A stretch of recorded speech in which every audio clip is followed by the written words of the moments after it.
இந்த கண் இவருடன் இவர் குழந்தையா இருக்கிறதுலேருந்து பேசிட்டு இருக்கிற கண். அதற்கு காரணம் அந்த கண் நான் குழந்தையா இருக்கும்போது என் கூட பேசிட்டு இருந்துச்சு. இதில் ஒரு வாட்டி என்ன சந்தோஷப்படுத்துறதுக்காக நினைக்கிறேன், ஒரு பேட்டியில் ஐயா சொல்லியிருந்தாங்க, பிரபு என் மடியில் இருந்ததை விட கமல் ஜாஸ்தி என் மடியில் உட்காந்துருக்கார். எங்கள் இருவரையும் விட அதிகம் மடியில் தவழ்ந்த பிள்ளை. எங்களுக்கெல்லாம் கிடைக்காத வாய்ப்பெல்லாம் அவருக்கு கிடைத்திருக்கின்றது. அதனால் அவர் வந்துடுவாருங்கிறது இல்லை. எத்தனையோ பேர் அந்த சிகரத்தை பார்த்து இந்த மாதிரி வரணும்னு நினச்சிட்டு இருந்த பல கோடி பேரில் நானும் ஒருவன். முயற்சி தான் அந்த திருவினையாக்கும். அந்த முயற்சி உங்களிடம் இருக்கிறது தம்பி. ஜீன்ஸ் எல்லாம் சொல்லுவாங்க, நீங்கள் நம்பலாம், பட் உழைப்பு இல்லாமல் முடியாது. அது இவருக்கு இருக்கிறது. விக்ரம் பிரபு நானும் ஜிம்மில் ஒன்றா ஒர்க் அவுட் பண்ணுவோம். நீ என்னடா ஜிம்மில் பண்ணுறேன்னு கேட்காதீங்க. இப்போ யார் வேணால் நடிக்கலாம், அதுக்கு நானே ஒரு உதாரணம். ஒரு நடிகனாகிறது சுலபம் தான், ஒரு நல்ல மனுஷனாக இருக்கிறது தான் ரொம்ப கஷ்டம். விக்ரம் பிரபு ஒரு நல்ல மனுஷன். அந்த வகையில் பிரபு சார் வந்து அவ்வளோ அழகாக பண்பாக ரொம்ப அழகாக வளர்த்துருக்கீங்க சார். முதல்ல தனஞ்சயன் சார் வந்து இந்த படத்தோட ஆடியோ லான்ச் இன்விடேஷன் கொடுக்கும்போது அவ்வளோ சூப்பராக இருந்தது, செக்ஸியாக இருந்தது, கலர் முதற்கொண்டு.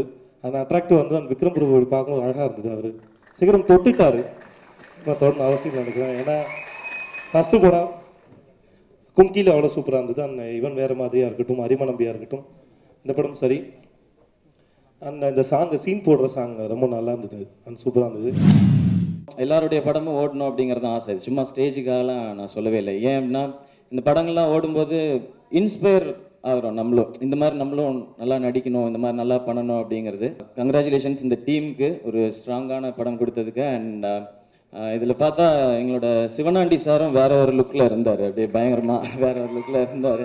அவர் இருக்கிறதே படத்துக்கு பெரிய பாசிட்டிவிட்டின்னு நினைக்கிறேன். ஸோ இவ்வளோ பேர் சேர்ந்துருக்காங்கன்னா நிச்சயமாக இது பெரிய சக்ஸஸாக இருக்கணும் என்டையர் டீமுக்கும். ஸோ ஒன்ஸ் அகைன் என்னுடைய wishes and thanks Vikram Prabhu brother. உங்களுக்கு எல்லாத்துக்குமே ஃபங்க்ஷனுக்கு கூப்பிட்டதையும் தாண்டி அடிக்கடி ஃபோனில் கூப்பிட்டு பேசுகிற நண்பர். ஏதாவது ஒரு கஷ்டம் அப்படிலாம் அவர் கேள்விப்பட்டாருன்னா நாங்கள் இருக்கோம் பிரதர், கவலைப்படாத அப்படின்னு சொல்லுவார். ஸோ அது வந்து அவங்க ஃபேமிலியிலே இருக்குன்னு நினைக்கிறேன். அது அழகாக அவ்வளோ இன்ஹெரிட் பண்ணியிருக்கிறாங்க. பெங்களூர்லேருந்து வந்தேன். நான் வந்து கௌரவ பார்க்கணும், இந்த இது பூஜை வரணும் அப்படிங்கிறத விட, ஏன்னா அவர் தனியாக கூட பார்த்து வாழ்த்துக்கள் சொல்லிக்கலாம். கமல் சாரை பார்த்து கொஞ்ச நாள் ஆச்சு, கண்டிப்பாக அதுக்காக தான் வரணும்னு சொல்லிட்டு அடிச்சு பிடிச்சிட்டு வந்தேன். யாருக்குமே அவர் ஒரு வாட்டி பார்த்து திரும்பி மறுபடியும் பார்க்கணுன்னு தோணும். அது அந்த காலத்துலேருந்து இன்னும் அதே மாதிரி தான் இருக்கார். எங்கிட்ட இருந்து கற்றுக்கிட்டவங்க வந்து சில பேர் இன்றைக்கி நல்ல கௌரவமான நிலையில் இருக்காங்க, இன்க்ளூடிங் கௌரவ். ஆனால் எல்லாத்தையுமே கற்றுக்க முடியாது. சில என்கிட்ட இருக்குது அப்படியே கற்றுட்டு இருந்தேன்னா சேரனோட ரூட்டு வேறு மாதிரி இருக்கும். இன்னும் நானும் கற்றுக்கிட்டு தான் இருக்கேன். தசாவதாரத்தில் அவர்கிட்ட இருந்து எவ்வளோ கற்றுக்கிட்டேன் நான். நிறைய டெக்னிக்கல் பாயிண்ட்ஸ்லேருந்து நிறைய விஷயங்கள். ஏன் நம்மக்கிட்ட நடிகர்கள்கிட்ட இருந்து கூட நிறைய நம்ம கற்றுக்குறோம். சிவாஜி சார்கிட்டேருந்து கற்றுக்கிட்டோம், நாகேஷ் சார்கிட்டேருந்து கற்றுக்கிட்டோம். நல்ல சந்தோஷம் இருக்கிறது. இங்கே என்னை பார்ப்பதற்காகவே பெங்களூர் வந்து வந்த நண்பருக்கு நன்றி. கும்கி படத்தினுடைய இசை வெளியீட்டு விழாவில் நான் சொன்ன வார்த்தை லிங்குசாமி சார் உட்காந்துருக்காரு. ஆனால் அது அடிக்கடி அவர் என்ன பாக்கில சொல்லுவார், விக்ரம் அடுத்த பராசக்தி தான் அப்படின்னு சொன்ன ஞாபகம் இருக்கா கும்கிய? அதே மாதிரி இப்போ சொல்ற விக்ரம் அடுத்த தங்கப்பதக்கண்டா. எப்பவுமே அப்பாவுக்கு வந்து மகன் ஏதாச்சும் ஒரு சின்ன தப்பு பண்ணா அதுதான் பெருசாக கண்ணுக்கு தெரியும். இவன் வேற மாதிரி படம் பார்த்துட்டு நான் தலைவருக்கு ஃபோன் பண்ணி தலைவரை விக்ரம் பின்னிட்டாப்ல அப்படின்னா, நல்லா இருக்கு தலைவா, கொஞ்சம் டான்ஸ் கொஞ்சம் பெட்டரா இருக்கலாம்ல அப்படின்னாரு. நான் சொன்னேன், அதை சொல்ற அருகதை எனக்கு இல்லை, ஏன்னா கண்டிப்பா என்னை விட நல்லா டான்ஸ் ஆடல, உங்களை விட வேணா கொஞ்சம் கம்மி ஆடுவார்னு நினைக்கிறேன் அப்படின்னா. ஏன்னா ஒவ்வொரு ஹீரோக்கும் வந்து அந்த ஒரு போலீஸ் ஆஃபீஸர் கேரக்டர் பண்றது வந்து ஒரு பெரிய ஒரு அடுத்த ஸ்டேஜுக்கு கொண்டு போகும். நான் ஒரு 75 படம் வில்லனா நடிச்சுட்டு ஹீரோ ஆனப்போ என்ன வச்சு ஒரு மாபெரும் தயாரிப்பாளர், என்ன சொல்றது, உலகநாயகன் கமல் அவர்கள் என்ன வச்சு படம் பண்ணார். அது கடமை கண்ணியும் கட்டுப்பாடு. நான் நடித்த முதல் police officer character super hit ஆகி 150வது நாள் விழாவில் நடிகர் தினம் சிவாஜி அவர்கள் கையில் எனக்கு ஷீல்டு வாங்கி கொடுத்தாரு. சிகரம் தொடு இது என்னோட 2வது படம். தூங்கா நகரத்துக்கு அப்புறம் நான் டைரக்ஷன் பண்ணுற படம். ஆக்சுவலாக இந்த கதையை வந்து நான் தூங்கா நகரத்துக்கு முன்னாடியே இதனோட ட்ரீம் ஸ்கிரிப்ட்னே சொல்லலாம். அந்த அளவுக்கு கொஞ்சம் மனசுக்குள்ளே நமக்கு, அதாவது படம் ஓடுது ஓடல அடுத்த பிரச்சனை, நமக்குள்ள ஒரு பிடிச்சமான ஒரு ஸ்க்ரீன் பிளே இருக்கும். அந்த மாதிரி இந்த கதை எனக்கு ரொம்ப close to my heart story. என்ன காரணம்னா, ஏன்னா அப்பாவை பிடிக்காத ஆளுங்க உலகத்தில் யாருமே இருக்க முடியாது. ஒரே ஒரு நான் எப்பயுமே சொல்லுவேன், தாய் வந்து தான் குழந்தைய வந்து இடுப்பில் தூக்கி வைப்பாங்க, ஏன்னா தான் பார்க்குற உலகத்தை தான் குழந்தை பார்க்கணும் அப்படின்னு. பட் ஒவ்வொரு தந்தையும் தான் பையனை தோள் மேலே தூக்கி வைப்பான், ஏன்னா தான் பார்க்காத உலகத்தை தான் பையன் பார்க்கணும் அப்படின்னு நினைப்பாங்க. கும்கி ஆரம்பித்த டைம்லேருந்தே இந்த தம்பி கௌரவ் படத்தை எடுக்கணும், எடுத்தால் நான் வந்து விக்ரம் பிரபு கூட தான் எடுப்பேன் அப்படின்னு சொல்லி அந்த நேரத்துலேருந்தே இன்னைக்கு வரைக்கும் விடாமுயற்சியாக இந்த படத்தை முடிச்சிருக்காருன்னா அவருக்கு ஒரு பெரிய நன்றி சொல்லணும். தம்பி இமான், காட் பிளஸ் யூ தம்பி. அண்ட் வந்து நீங்கள் வந்து பிரபு விக்ரம் பிரபுக்கு நீங்கள் வந்து ஒரு படத்துலையும் வந்து நீங்கள் வந்து சாங்ஸ் போடுறது வந்து அந்த ஒரு இன்ட்ரெஸ்டோட பாருங்கள், உங்கள் நண்பருக்காக உங்கள் குடும்பத்தில் இருக்கிற ஒரு பிரதருக்காக நீங்கள் போடுற மாதிரி நினச்சி போடுறீங்க. ரொம்ப ரொம்ப சந்தோஷம். அண்ட் கௌரவ் பற்றி சொல்லி அவனுக்கு கிட்டத்தட்ட ஒரு மோர் தென் ஒரு 1 year ட்ராவல் அப்படின்னு சொல்லலாம். ஏன்னா கும்கி முடிஞ்ச கையோட கமிட் பண்ண ப்ராஜெக்ட் இது. அண்ட் ரொம்ப அழகாக ஒவ்வொரு சாங்ஸும் தெளிவாக சுச்சுவேஷன் அந்த மூட்லாம் எனக்கு வந்து எலாபரேட்டடாக சொல்லி எனக்கு ஒவ்வொரு சாங்கும் கரெக்டாக எக்ஸ்ட்ராக்ட் பண்ணியிருக்காரு. இதெல்லாம் தாண்டி எனக்கு ஒரு பர்சனல் பாண்டிங் பார்த்தீங்கன்னா விக்ரம் பிரபு, ஏன்னா ஸ்கூல் டான் பாஸ்கோ எக்மோரில் ஒன்றா படித்தவங்க. சிகரம் தொடுக்கும் மறுபடியும் சேர்ந்து இவருக்காக வந்து டியூன் போடும்போது நினைக்கும் போது ரொம்ப சந்தோஷமாக இருக்கும். கற்றுக்க வேண்டிய விஷயம் பல இருக்கிறது. இவர் எங்கிட்டேருந்து கற்றுக்கிட்டு இருக்கும்போது நானும் அவர்கிட்ட இருந்து கற்றுக்கிட்டு இருந்தேன். பல விஷயங்கள் கில்லாடி ஜான் அவர். அதில் அது எல்லா வித சிக்கல்களையும் கோபமாக இருக்கிற நேரத்தில் கோபமாக பேசி டக்குன்னு உடனே சிரித்து சாரி சொல்லி தேங்க்யூ சொல்லி எட்டி உதச்சி என்ன நடக்கணுமோ அந்த தேரை உருட்டுறதுக்கு என்ன பண்ணணுமோ எல்லாம் பண்ணிவிடுவார். அது ஒரு தனித்திறமை. நடிப்பது எப்படியோ, ஒரு ஸ்டண்ட்மேன் பல்ட்டி அடிக்கிறது எப்படியோ, அடிபடாமல் பல்ட்டி அடிக்கிறது தானே அந்த வித்தை தெரிந்தவர், மகாவீரர் இவர். அதை நான் கிட்டத்தட்ட 5 படங்களில் அனுபவித்திருக்கிறேன். ஆரம்பத்தில் கொஞ்சம் தள்ளி இருந்து பார்த்தேன், அப்புறம் தோல் உரைச்சி தோல் மோதி ஒருத்தர் பிராண்டிக்கிட்டு எல்லாம் அந்த அளவுக்கு அன்பும் பாசமும் கூடிவிட்ட ஒரு சகோதரர் இவர். அவர் வளர்த்த பிள்ளைகளில் ஒருவர். சோடை போக மாட்டார் என்பது என்னுடைய திண்ணமான நம்பிக்கை. It's pleasure working with all of you and all my direction team who helped me throughout movie with the dialogues and everything. Especially Vikram. It's amazing to work with you. I feel like a family to be with this amazing team. Thank you so much. வயசானாலும் பரவாயில்ல, வயசு ஒன்றும் பெருசாக இல்லை. இன்றும் 16 தான் நம்மலாம். அது இளமை அதோ அங்கே உட்கார்ந்து கொண்டிருக்கிறது. ஹீரோயின் வந்து ரொம்ப அழகு, நியாயத்துக்கு அழகு. நான் பிரபுகிட்டே பக்கத்தில் சொன்னேன், ஒரு ஷாட் அந்த க்ளோஸ் அப்னா நடித்த என் அருமை பெரிய தம்பி சத்யராஜ் அவர்கள் விட்டால் ஜாலியாக பேசிகிட்டு இருப்பார். எப்படி நம்ம அவர் இன்னமும் ஹீரோயினை பற்றி தான் பேசிகிட்டு இருப்பார் அவர். பட் இருந்தாலும் அப்படிப்பட்டு ஒரு ஜாலியாக பேசக்கூடியவர். ரொம்ப எல்லாரையுமே ஒரு சபையில் எல்லாரையுமே சிரிக்க வைக்கக்கூடிய ஒரு அருமையான நண்பர். எனக்கு வந்து சிவாஜி சாரை எனக்கு பார்க்கறதுக்கான கொடுப்பனைலாம் கிடைக்கல. பட் பிரபு சாரோட ஒர்க் பண்ணுறதுக்கான வாய்ப்பு இப்போ பண்ணிகிட்டு இருக்க படத்தில் கிடைச்சிது. கூப்பிட்டு உட்கார வச்சுட்டு கதை கேட்குறது தான் பாதி நேரம் வேலை. டைரக்டர் வந்து எப்படி கூப்பிட்டு போகிறது இங்கேருந்து அப்படின்னு நாங்கள் 2 பேரும் கதை பேசிட்டே இருப்போம். அவர்கிட்ட கேட்டே இருப்போம், அந்த படம் எப்படி சார், இந்த படம் எப்படி சார், அது எப்படி சார் நடிச்சு, இது இப்படி இருந்துன்னு சொல்லி கதை கேட்கவே அவ்வளோ சுவாரஸ்யமாக இருக்கும். ஸோ அப்படிப்பட்ட ஒரு ஃபேமிலியிலேருந்து வரும்பொழுது விக்ரம் பிரபு சார் யோசிக்கவே தேவையில்ல, உங்களுக்கு வேறு மாதிரி ஒரு கரியர் தான் இருக்கும். இது மாதிரி இன்னும் நிறைய படங்கள், இன்னும் பயங்கரமான படங்கள் எல்லாம் நீங்கள் பண்ணிகிட்டே இருக்கணும். அண்ட் இது வந்து ஒரு பெரிய ஆசை, விஷஸை விட இது பெரிய ஆசை. அண்ட் ஒன்ஸ் அகேன் என் டீமுக்கும் என்னுடைய வாழ்த்துக்கள். 2 பாடல்கள். டக்கு முதல் பாடல் வந்து ஒரு இளைஞன் அவனுடைய உலகம் எப்படி இருக்கணும் அப்படின்ட்டு காண்ற கனவு தான் வந்து டக்கு. இன்னொரு பாடல் சிகரம் தொடுன்ற பாடல். இந்த உலகம் தன்னோட இளைஞன் எப்படி இருக்கணும்னு காண்ற கனவு வந்து சிகரம் தொடு. இந்த 2 பாடல்களும் ஒரே படத்தில் எழுதுறதுக்கான வாய்ப்பு எனக்கு கிடைச்சதுக்காகவே இந்த குழுவுக்கு நான் நன்றி சொல்லிக்கிறேன். இந்த விழாவில் பார்த்தீங்கன்னா நிறைய பாடலாசிரியர்கள் இருக்காங்க. நடிகர்களை விட, தயாரிப்பாளர்களை விட பாடலாசிரியர்கள் அதிகமாக இருக்காங்க. கானாபாலா அவர்கள், நான் யுகபாரதி அவர்கள், தனுஷ் அவர்கள். எனக்கு ரொம்ப பிடித்த இன்னொரு பாடலாசிரியர் அவரோட தலைமையில் நடக்குது, கமல்ஹாசன் அவர்கள். ஸோ இவங்க எல்லாரோட முன்னிலையிலையும் இந்த பாடல்கள் வந்து இன்னைக்கு வெளியாகுது. ரொம்ப மகிழ்ச்சியாக இருக்குது. இந்த பாடல் எழுத சொல்கிறப்போ ஒரு பொண்ணு வந்து ரொம்ப பயங்கர சீன் போடுது. அந்த பொண்ணை வந்து கலாச்சி நீங்கள் எழுதுன அப்படின்னாரு. ஏன்னா எல்லாம் வர பாட்டெல்லாம் அப்படி தான் வந்து நிற்குது. ஒயின் ஷாப்பில் தண்ணி அடிக்கிறது, சோகமாகிறது, பொண்ணு போகிறது, இந்த மாதிரி கேஸ் தான் என்கிட்ட வருது. இருந்தாலும் பாடல் எழுதி இமான் சாரை சந்தித்தான். அவர்கிட்ட கொடுக்குறப்போ ஒரு 4-5 சரணங்கள் எழுதினேன்.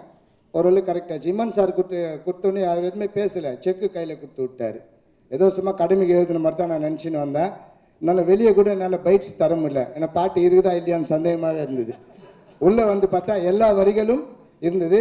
சீனு சீனு ஓவர் சீனு போட்டதெல்லாம் வீணு, ஜீன்ஸு பேண்ட்டை போட்டுக்குன்னு ஹீல்ஸை காலில் மாட்டிக்குன்னு பட்டி தொட்டியில் பிலிமு காட்டுறியே,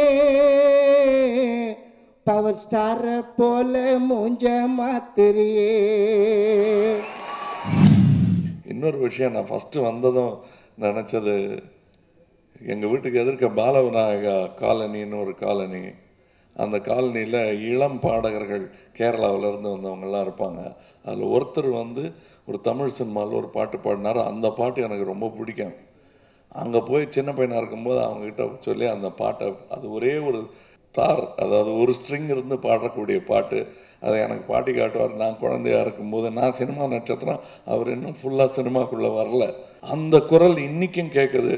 ஜேசுன்னா ஹேட்ஸ் ஆஃப். நான் சின்ன பிள்ளையா இருந்தபோது கேட்ட அந்த குரல், அதே வெங்கலத்தை உருக்கி ஊற்றின மாதிரி அந்த குரல் இன்றும் கேட்கிறது. அதை பயன்படுத்த வேண்டும் என்ற ஞானம் உங்களுக்கு இருக்கிறது என்பது எனக்கு பெருமையாக இருக்கிறது. நன்றி அண்ணா. ஒவ்வொரு தானியத்திலையும் யார் சாப்பிடணுங்கிறது எழுதியிருக்கு. அதுக்கு கொஞ்சம் வருஷத்துக்கு முன்னாடி ஒவ்வொரு தானியத்திலையும் யார் சாப்பிடுங்கிறது எழுதி வச்சிருக்கிறதுக்கு गाने गाने पे लिखे है गाने वाले का नाम. ஒவ்வொரு பாடல்கள் யார் பாடணுங்கிறது முன்னாடியே எழுதி வச்சிருக்குங்கிறது நம்புகிறவன்.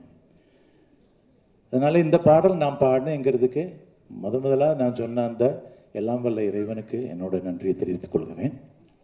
அண்ட் ஐ விஷ் என்னுடைய புள்ள மாதிரி இல்லை பிள்ளையே, அவருக்கு எல்லாவித capacities, specially for music composing.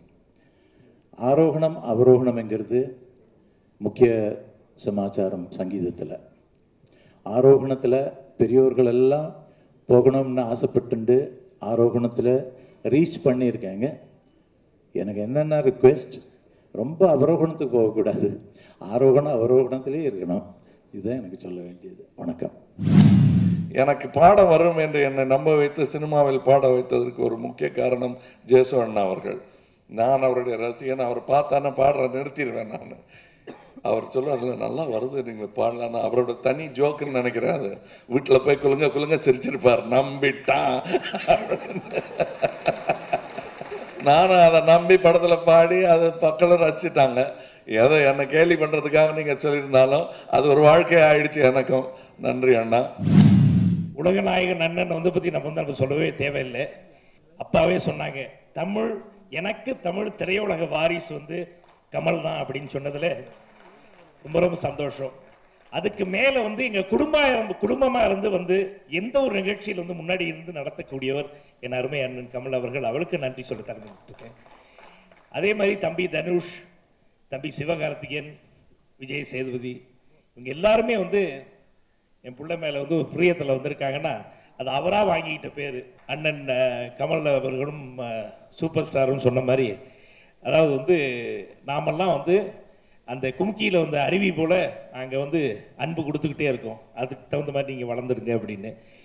நேற்று அண்ணன் ரஜினிகாந்த் அவர்கள் வந்து ஃபோன் பண்ணி கூப்பிட்டு அரிமா நம்பி பார்த்ததில் ரொம்ப சந்தோஷப்பட்டுட்டாங்க. அதே மாதிரி தம்பி விஜயும் தம்பி அஜித்தும் ஃபோன் பண்ணி, என்ன ஒரு விஷயம்னா, நான் பண்ணாதது இவர் பண்ணியிருக்காரு. என்னன்னா ஸ்லிம்மாக இருக்கிறது, அதாவது இப்படி இருக்கிறது. அதுக்கு தான் எல்லாரும் கூப்பிட்டு அவர் பாராட்டுறாங்க. அதை நீ வந்து ஒழுங்காக நீ வந்து உடம்பை பார்த்துக்க தயவு செய்து. Hats off to our CM புரட்சி தலைவி அம்மா அவர்கள். இன்னைக்கு அடிச்சாங்க பாருங்க, வேட்டி கட்டுறது தடை பண்ண 1 வருஷம் ஜெயில். நாங்களே ஜீன்ஸ் போட்டிருக்கோம். தடை பண்ணால் என்னன்னா சௌரியம், அதாவது எங்களுக்கு இந்த செல்போன்லாம் வச்சுக்கிறதுக்கு ஒரு இடம் வேணும். உண்மையிலேயே வந்து இன்னைக்கு வந்து தமிழர்களுக்கு எதிராக எந்த பிரச்சனை இருந்தாலும் முதல் அடி அம்மாட்டு தான் வருது. சமஸ்கிருத வாரம் முடியாது, போ முடியாது, வேட்டி அவமதிச்சுன்னா உள்ளே பிடிச்சி 1 வருஷம் போட்டுருவேன். தமிழக மீனவர்கள் பிரச்சனையாட்டு முதல் குரல் கொடுக்குறாங்க. ரொம்ப பெருமையாக, ரொம்ப மகிழ்ச்சியாக, ரொம்ப ரொம்ப கௌரவமாக இருக்குது.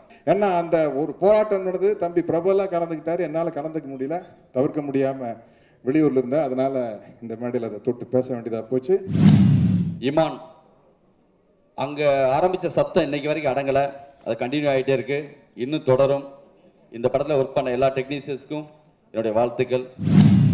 சூப்பர் டூப்பர் மியூசிக், எனக்கு ரொம்ப திருப்தியான ஒரு மியூசிக். இவன் சார், இது உங்களோட விழா. அண்ட் அருமையான மியூசிக் கொடுத்து அதுக்கு அருமையான பிக்சரைசேஷன் இந்த என்டையர் டீம், கௌரவ டீம் பண்ணி ஒரு என்ஹான்ஸ் பண்ணியிருக்காங்க. இந்த என்டையர் டீமுக்கு என்னோட நன்றி. அண்ட் விக்ரம் பிரபு ரொம்ப கஷ்டப்பட்டு இந்த படத்தில் வந்து கெட்டப் எல்லாம் பிடிவாதம் பண்ணி, நான் எவ்வளோ சொன்னேன் கௌரவ் கிட்ட, கொஞ்சம் அவர் அவ்வளோ டார்ச்சர் பண்ணாதீங்க, முடி வெட்டி தான் ஆகணும் அப்படின்லாம் இல்லை.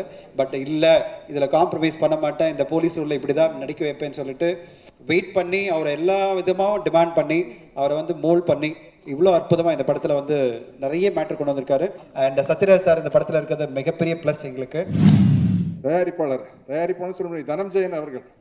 இல்லை என்ன உங்களை பாராட்ட வேண்டிய விஷயம்னா, இப்போ இந்த கார்பரேட் கம்பெனிகள்லாம் வந்தோடனே அக்ரிமெண்ட்டை கொண்டு வந்து நீட்டுவாங்க. படிக்காமல் கையெழுத்து போட்டால் ஓகே, படித்தோம்னு வச்சுக்காங்க ஏய் அப்படிங்கிற கோவம் வரும். என்ன அது அவ்வளோ கண்டிஷன், 36 வருஷமாக நடிச்சுட்டு இருக்கிறான், நீ சரியாக நடிக்காட்டி ஒன்று மாற்றிடுவோம். வாய்ஸ் சரியில்லைன்னா வேற ஆளை வச்சு டப்பிங் போனட்டே தகடுன்னு வசனம் பேசி முங்கக்கு வந்தவன்டா. நடிகர்ல பராசக்தியில பேசின வசனத்தை பேசி காட்டி சான்ஸ் வாங்கிடுவேன். என் வாய்ஸ் நீ எப்படி மாத்த முடியும்? கை வச்சிருவியா வாய்ஸ்ல? எங்கேயோ கார்பரேட் கம்பெனி நார்த் இந்தியன் எங்கேயோ ஆரம்பிச்சிருக்கலாம். அதனால சீனியர் ஆர்டிஸ்ட் அக்ரிமெண்ட் போடல, கொஞ்சம் பார்த்து மரியாதையா போடணும். நீங்க கமல் சார் அக்ரிமெண்ட் போடல, நீங்க சரியா நடிக்காட்டி வேற ஆளை மாத்திருன்னு சொல்லுங்க. தனஞ்சயன் சார் வந்து ஒரு சிரிப்பு சிரிச்சார், நம்ம நவரச நாயகன் கார்த்திக் மாதிரி. எவ்வளோ கோவம் வந்தாலும் லேட்டாக 2 மணிக்கு வந்தாலும் ஒரே சிரிப்பில் ஆல் க்ளோஸ் வந்து ஒரே சிரிப்பு. அது ஒன்றும் பிரச்சனை இல்லை, வாங்க சார். அப்படியே மாடு பின்னாடி போகிற கண்ணுக்குட்டி போய் ஃபுல் படத்தை நடிச்சுட்டு வந்து ஏகப்பட்ட கையெழுத்து போட்டாச்சு. தனஞ்சயன் சார் ரொம்ப தேங்க்ஸ், ரொம்ப தேங்க்ஸ். ஏன்னா இல்லை, அப்படி ஒரு பக்குவப்பட்ட மனசு இருந்தால் தான் இந்த கட்டி மேய்க்க முடியும். பொதுவாக கலைஞர் வந்து கொஞ்சம் முணுக்குன்னு கோவம் வந்துடும். எனக்கு தான் இந்த வித்தியாசம் நிறையா தெரியும். ஏன்னா முதல்ல நான் கை பிடிச்சிக்கிட்டு கும்கி ஷூட்டிங்கில் ஃபஸ்ட்டு டே இன்னும் ஞாபகம் இருக்குது. ஜோக் ஃபால்ஸில் நான் அழைச்சிட்டு போய் அந்த ஃபஸ்ட்டு ஷாட்டே வந்து ஒரு டெப்த்தான ஒரு ஷாட்டை தான் வச்சேன். அந்த டிப்பில் போய் நிற்கிறது முதல் நாள் அங்கே ஆரம்பித்தது. அவர் அந்த வித்தியாசம் அடுத்தடுத்த ஷெடியூலில் மாறிச்சு. அப்புறம் இவன் வேற மாதிரி, விக்ரம் நிறைய க்ரோத்து, ரொம்ப ரொம்ப மெச்சூர்டாக இருக்கிற. இன்னும் இது சிகரம் தொடர விஷயம் இல்லை, உங்களுக்கு வந்து சிகரம்ன்றது வானம் தான். அதை தொட்டுக்கிட்டு போயிட்டே இருங்க. ஏன்னா தேர்ஸ் நோ எண்ட், நீ போயிட்டே இருக்கணும். என்னோட வாழ்த்துக்கள். சண்டையில் சொல்லுவாங்க, இது என்னடா அவங்க அப்பன் பாட்டன் சொத்தா அப்படின்னு கேட்பானுங்க. அந்த மாதிரி அவருக்கு இந்த நடிப்புங்கிறது ஒரு அப்பன் பாட்டன் சொத்தாவே அவருக்கு அமைஞ்சு போச்சு. இவர்கிட்ட நான் ஒரு விசேஷமான ஒரு ஃபேஸ் கட்டை பார்க்குறேன். ஃபேஸ் கட்னா அந்த கேக்கை கட் பண்ணால் எப்படி ஒரு ஷார்ப்பாக இருக்குமோ அந்த மாதிரி ஒரு பியூட்டிஃபுல் ஒரு ஃபேஸ் கட் அவர்கிட்ட இருக்குது. அந்த முகத்தில் இருக்க ஒரு இறுக்கம் வந்து இந்த மாதிரி ஒரு ஆக்ஷன் ஃபிலிம் பண்ணுறதுக்கு ரொம்ப பொருத்தமாக இருக்குங்கிறது படம் பார்க்கும்போது எனக்கு தெரியாது. அந்த போலீஸ் கெட்டப்பில் வரும்போது வாவ் அப்படிங்கிற அளவுக்கு இருக்காரு. அவருக்கு என்னுடைய வாழ்த்துக்கள். நான் வந்து ஒரு 25 வருஷத்துக்கு முன்னாடி என்னுடைய முதல் படம் வெளியாகும்போது அப்போ வந்து கமல் சார் படம் வெளியாகிருந்தது, அபூர்வ சாகர்னு ஒரு படம். அப்போ நான் ஒரு சின்ன விளம்பரம் ஒன்று கொடுத்தேன். யானைக்கு சோறு கொடுக்கும்போது ஒரு பருக்க கீழே விழுந்ததுன்னா 1000 எறும்புக்கு தீனின்னு சொல்லுவாங்க. அந்த மாதிரி இன்னைக்கு வந்து கமல் சார் படம்லாம் ரிலீஸ் ஆகுது, நீங்கள் எல்லாம் அந்த படத்துக்கு போங்க, டிக்கெட் கிடைக்கலன்னா என் படத்துக்கு வாங்கன்னு. இப்போவும் அதே மாதிரி ஒரு டெக்னிக், எல்லாரும் சூர்யா படத்துக்கு போங்க, சூர்யா படத்துக்கு டிக்கெட் கிடைக்கலன்னு வச்சுங்களேன், என் படத்துக்கு வந்து சேருங்கன்னு சொல்கிறதுக்காக தான் அந்த ஆகஸ்ட் 15 என்னுடைய படத்தை நான் வெளியிடுறேங்கிறத உங்கள் எல்லார்ட்டையும் இங்கே நான் சொல்லிக்கணும்னு ஆசைப்பட்றேன். நான் வந்து உடனே விளம்பரம் எழுதினேன். ஆகஸ்ட் 15 அந்த கோட்டையில் கொடியேற்றினா கூட இந்த குட்டி பசங்கள்லாம் வந்து சட்டையில் குத்திக்கிற சின்ன கொடியாட்டம் என்னுடைய படம் அப்படின்னு எழுதினேன். அதை என்ன பண்ணாங்க, இன்னைக்கு விளம்பரத்தில் அதை போடாமல் இந்த வேட்டிக்கு தடை செய்யக்கூடாதுன்றதுனால அமலாபால் வேட்டி கட்டிட்டு இருக்க ஒரு இதை பார்த்தோன்னே அவங்க எமோஷன் ஆகி அதை எடுத்து விளம்பரத்துக்கு போட்டாங்க, வரிஞ்சு கட்டிக்கிட்டு வரோம் அப்படின்னு சொல்லிட்டு. ஸோ அந்த மாதிரி எனக்கு வந்து கூடிய விரைவில் நிறைய நடிகர்களை வச்சு படம் பண்ணணும் அப்படின்னு ஆசை இருக்குது. அதில் ரொம்ப முக்கியமான நடிகராக நான் கருதுறது விக்ரம் பிரபு அவர்கள். அவருக்கு என்னுடைய மனப்பூர்வமான வாழ்த்துக்கள். எப்பயுமே ஒரு ஹீரோட கதை சொல்லும் போது பார்த்தீங்கன்னா ஒரு 1/2 மணி நேரத்தில் சொல்லிடுவீங்களா அப்படின்வாங்க. நான் போனோன்னே அவர்கிட்ட சார் எவ்வளோ நேரத்தில் உங்களுக்கு சொல்ல அப்படின்னு, எவ்வளோ நேரத்தில் நீங்கள் சொல்ல ஆசைப்படுறீங்களோ சொல்லுங்க அப்படின்னு உடனே. ஏன்னா எனக்கு இன்னொன்று தெரியும், இவர் அசிஸ்டன்ட் டைரக்டராக வேலை பார்த்துருக்காரு. அது எத்தனை பேருக்கு தெரியும்னு தெரியாது எனக்கு. விக்ரம் வந்து அசிஸ்டன்ட் டைரக்டராக வேலை பார்த்ததுனால ஒரு டைரக்ஷன் டீமோட வலி என்ன வேதனைன்றது நல்லா தெரியும் அவருக்கு. ஸோ என்கிட்ட எந்த ரெஸ்ட்ரிக்ஷனுமே இல்லாமல் you take your time to cellphone off பண்ணிட்டு உட்காந்து ஒரு கதற ஒரு 2.5 மணி நேரம் கதை சொன்னேன். அந்த 2.5 மணி நேரமும் எனக்கு தெரிஞ்ச ஐ டு ஐ கான்டாக்ட். அப்படியே என் கண்ணை அவர் பார்த்தார், அவர் கண்ணை நான் பார்த்தேன். இங்கிட்ட அங்கிட்ட கூட திரும்பல. 2.5 மணி நேரம் வித்தவுட் இன்ட்ரோல் பிரேக்கோட முடிச்ச உடனே நல்லா இருக்குச்சு அப்படின்னு கை கொடுத்துட்டு எந்திரிச்சு விரும்பி போயிட்டார். நானும் வந்துட்டேன். கரெக்டாக 8 o'clock திரும்பி ஃபோன் பண்ணார், இந்த படம் நான் பண்ணுறேங்க அப்படின்னாரு. ஆக்சுவலாக இந்த படம் எனக்கு ரொம்ப சென்டிமெண்ட்டாகவே ரொம்ப பிடிச்ச படம். ஏன்னா எதிர்நீச்சல் ரிலீஸ் ஆன அன்னைக்கு சாயந்தரமே இந்த படத்தில் நான் கமிட் ஆனேன். ஸோ அது ரொம்ப சந்தோஷமாக இருந்தது. அதுதான் அந்த லைஃபோட ஸ்டார்ட் அப்படின்ற மாதிரி. அன்றைக்கி சாயந்தரம் கமிட் ஆகி அடுத்த 2 நாளில் அந்த ஹிமாலயாஸ் போயிட்டோம் ஷூட்டிங்க்கு. இந்த படத்தின் மூலமாக பார்த்தீங்கன்னா எனக்கு என்னென்ன கிடைச்சிது அப்படின்னு பார்க்கும்போது நம்ம விக்ரம் பிரபு அவரோட ஃப்ரெண்ட்ஷிப் கிடைச்சிது ஆக்சுவலாக. அண்ட் அவங்க மூலமாக அவங்க வீட்டு ஃபுட்டு அதோட கான்டாக்ட் எனக்கு மெயினாக கிடைச்சிது. அதை பற்றி எல்லாருமே இண்டஸ்ட்ரியிலே பேசிப்பாங்க. நான் இப்போ அதை அனுபவிக்கிறேன் ஆக்சுவலாக. சிகரம் தொடு ஷூட்டிங்லேயும் சரி, இப்போ அடுத்தது பிரபு சாருக்கு பையனை ஒரு படம் நடிச்சிட்டு இருக்கேன். ஸோ அதுலேயும் சரி நல்லா சூப்பர் ஃபுட். அது எப்படின்னா சாப்பிட்டுட்டு இருப்போம், லஞ்சு சாப்பிட்டுட்டு இருப்போம், அதுவே சாப்பிட முடியாமல் சாப்பிட்டுட்டு இருப்போம். அப்போவே பிரபு சார் சொல்லுவார், இந்த டின்னருக்கு அந்த இட்லியும் ஒரு சட்னியும் சார் இதை முதல்ல சாப்பிட்டு முடிக்கிறேன் சார்ன்ற மாதிரி என்ன சொல்கிறது அப்படி கவனிச்சுப்பார் அவர். கௌரவ் ஆக்சுவலாக நான் இதுலேயே தூங்கா நகரத்துலேயே போய் நடிச்சிருக்கணும் கேட்டேன் அவர்கிட்ட போயிட்டு. அவர் சொன்னார் 3 ரோல் கன்ஃபார்ம் ஆயிடுச்சு, இன்னும் 1 ரோல் இருக்குது, அது நான் சொல்கிறேன், பட் வேற ஒரு பெரிய ஆர்டிஸ்ட் ஒருத்தர் தான் பேசியிருக்கோம், அவர் தான் நடிப்பாருன்னு நினைக்கிறேன் அப்படின்னாரு. யாருன்னு படம் ரிலீஸ் ஆனதுக்கப்புறம் பார்த்தா அவர் தான். இவரே நடிச்சுட்டு கேட்டேன், சார் நீங்கள் எடுத்து எங்களுக்கு படம் கொடுப்பீங்கன்னு பார்த்தா நீங்களே நடித்து எங்களுக்கு போட்டிக்கு வரீங்களே அப்படின்ட்டு. பட் எனிவே அதுலேயும் சூப்பராக தான் பண்ணியிருந்தார். அண்டு விக்ரம் பிரபு கிட்ட நான் ஒரே ஒரு வேண்டுகோள் ஒன்று வச்சுக்கிறேன். என்னென்னா, இனிமேல் ஹீரோயினை லவ் பண்ணுறதா இருந்தால் அந்த பார்க்கு, பீச்சு, ரெஸ்டாரண்ட் அந்த மாதிரி கூப்பிட்டு போய் லவ் பண்ணுங்க. இந்த மலை உச்சியில் போயிட்டு கும்கிலையும் அதான் பண்ணியிருப்பீங்க, இதுலேயும் பார்த்தா அப்படிதான். அந்த எண்டில் போய் அங்கே எப்படி லவ் வரும்னே எனக்கு தெரியல, அப்படியே காலெலாம் நடுங்கிட்டு. சத்யராஜ் சார் அவரோட நடித்தது ரொம்ப சந்தோஷம். என்னென்னா, நான் அவரோட ஷார்ட்டில் இருக்கேன்னா உடனே சிவகார்த்திகேயனுக்கு ஃபோன் பண்ணி கூப்பிட்டுருவேன், ஏங்க வாங்க சத்யராஜ் சாரோட இருக்கேன்னு. ஸோ அவர் வந்துட்டாருன்னா ஃபுல்லாக கவுண்டமணி சாரும் நீங்களும் என்ன சார் பண்ணீங்கன்ட்டு அதை பற்றி தான் பேசிகிட்டு இருப்போம். சாட்டு கூப்பிட்டா கூட போகாத அளவுக்கு உட்காந்து நீங்களும் கவுண்டமணி சார் என்ன பண்ணீங்கன்னு அதை பற்றியே தான் செம்ம அவ்வளோ நல்ல கதைகள்லாம் அதில் இருக்குது. இந்த சங்கமத்திற்கு மூல நதியாக இருக்கும் அவரை என்றென்றும் வணங்கிக் கொண்டிருக்கிறோம். அந்த குடும்பத்தில் என்னையும் ஒருவனாக ஏற்றுக்கொண்ட அவருக்கும் அவர் குடும்பத்தாருக்கும் என் நன்றி. இன்னைக்கு எவ்வளோ நடந்திருக்கு, எவ்வளோ சொல்லியிருக்காங்க. நான் நிறைய விஷயங்கள் மறக்கிறேன். சிகரம் தொடுதோ இல்லையோ, ஆனால் எல்லாம் மனசை தொட்டாங்க. ஸோ எல்லாத்துக்கும் ஒரு பெரிய நன்றி சொல்லிக்கிறேன்.